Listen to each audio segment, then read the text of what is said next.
में आपके लिए कुछ टॉप 3 कूल ट्रिक्स लेकर आई हूँ for making your terms easy. यानी आपको समस्या होती है ना कि मैम टर्म्स याद नहीं हो रही, कैसे याद करें, बहुत हार्ड है, बहुत बड़ी टर्म्स है, how to remember it, right. So आज मैम आई है आपके लिए टॉप 3 ट्रिक्स लेकर। सो लेट्स बिगिन, ठीक है।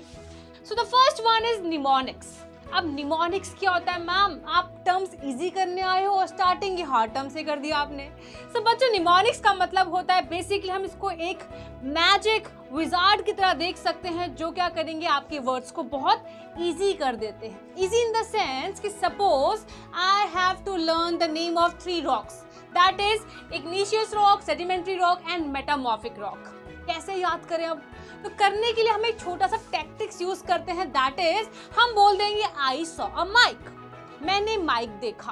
अब आप देख सकते हैं कि यहाँ पे I for what, igneous, S से आपका सेडिमेंट्री एंड माइक से आपका मेटामॉर्फिक आप रिलेट कर सकते हैं। यानी अगर आपको ये टर्म याद रहेगा तो आप ये याद रख सकते हैं कि आई सॉ माइक से हमने 3 रॉक्स की इनिशियल लेके उनको याद कर लिया है।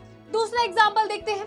द सेकेंड वन इज, अगर आपको इलेक्ट्रॉन शेल्स याद करने हैं, KLMN, राइट, आप इसको कैसे याद रख सकते हैं? Keep loving my neighbour, simple, keep loving my neighbour. यानी आप हर एक इनिशियल से एक वर्ड फ्रेम याद कर सकते हैं, बिकॉज हम लोग क्या करेंगे कि हमारे पास अल्फाबेट तो A से Z तक है। अब हमें कैसे याद रहेगा कि जो शेल्स हैं वो सिर्फ KLMN होने वाली है, तो आप ये याद रख सकते हैं phrase that is keep loving my neighbour, that's it. तो यानी आप किसी एक पर्टिकुलर फेज से एक मेमोरी या एक इनिशियल वर्ड जोड़ के पूरा कंसेप्ट याद कर सकते हैं। और एग्जांपल देखते हैं।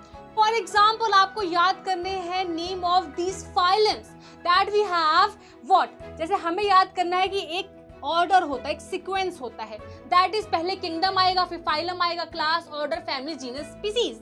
कैसे याद रखें मैम कि यही ऑर्डर होने वाला है? तो ये याद रख लो, कीप पॉट क्लीन और फैमिली गेट सिक, सिंपल। अगर आपको ये फ्रेज याद हो जाएगा तो आप इन सबके इनिशियल लेके आप क्या कर सकते हैं, आप इनका जो ऑर्डर है, सीक्वेंस है, वो याद रख सकते हैं, ठीक है। Then we have digestive system. अब डाइजेस्टिव सिस्टम के पार्ट्स होते हैं, उन पार्ट्स को कैसे याद रखें? तो you can remember this phrase, my elephant sings silly lala, right. यानी कि मेरा एलिफेंट है जो एक सिली सा लाला फ्रेज गाता है।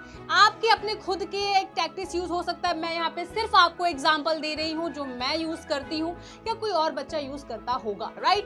तो आप खुद का भी यहाँ बना सकते हैं। कैसे बनाना है? सबके इनिशियल फेज लेके आप अपनी खुद का एक निमोनिक्स तैयार कर सकते हैं, ठीक है। तो पहली टैक्टिक्स क्या थी हमारी? Mnemonics. The second interesting tactics is visualize and story time।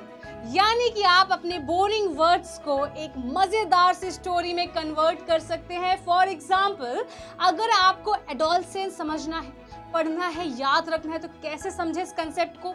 तो इसको एज एक रोलर कोस्टर राइड की तरह आप देख सकते हैं, जिसमें बहुत सारे adventures and challenges and changes आने वाले हैं। यानी it's a roller coaster ride, ठीक है। तो आप इस तरह इस कंसेप्ट को याद रख सकते हैं कि भैया एक झूला है जिसमें बहुत सारे टर्न्स आने वाले हैं। इसी तरह हमारी एडोलसेंस का एक फेज होता है जिसमें हमारी बॉडी में बहुत चेंजेस आते हैं, राइट।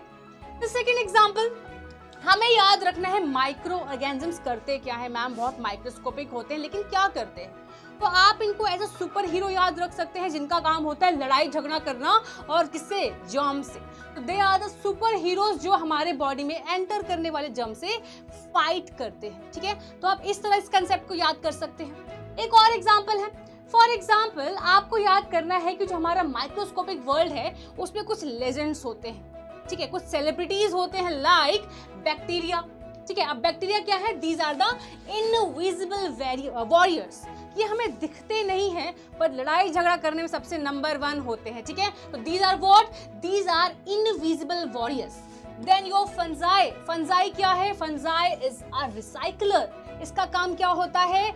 डिग्रेड करना, डिकम्पोज करना। तो आप इसको एज अ रिसाइकलर याद रख सकते हैं, ठीक है।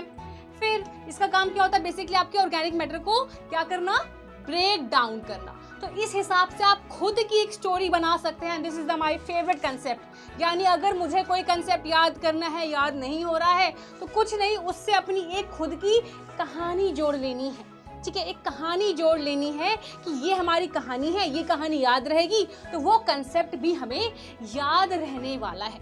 Now this is the most epic and the most famous, most epic हमारी tactics, that is your break and learn.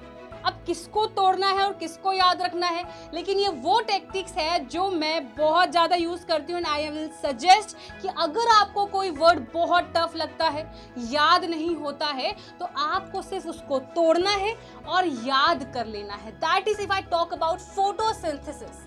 If I talk about photosynthesis, तो आपको पता है ये एक ऐसा प्रोसेस है जिसमें जैसे ही लाइट आती है, आपकी लीफ पे पड़ती है, तो आपके जो क्लोरोफिल है उस लाइट को ट्रैप करते हैं, देन आपके क्लोरोप्लास्ट जो क्लोरोफिल कंटेन करते हैं, फिर वहाँ पे एक्शन स्टार्ट होता है, वाटर ब्रेक डाउन करता है, रिएक्शंस होती हैं, एंड फाइनली आपका ग्लूकोज बन जाता है, यानी आपका फूड रेडी हो जाता है जो प्लांट्स ने बनाया है। अब ये प्रोसेस में हमको फोटोसिंथेसिस वर्ड की स्पेलिंग याद नहीं हो रही है, ये एक पर्टिकुलर वर्ड है जो एग्जाम में लिखेंगे तभी नंबर आएंगे। तो करना क्या है भाई, उसको तोड़ दो आपस में। यानी आपको फोटो अलग कर देना है, सिंथेसिस वर्ड अलग कर देना है। Photo means light and synthesis मतलब पुटिंग टुगेदर, कुछ बनाना।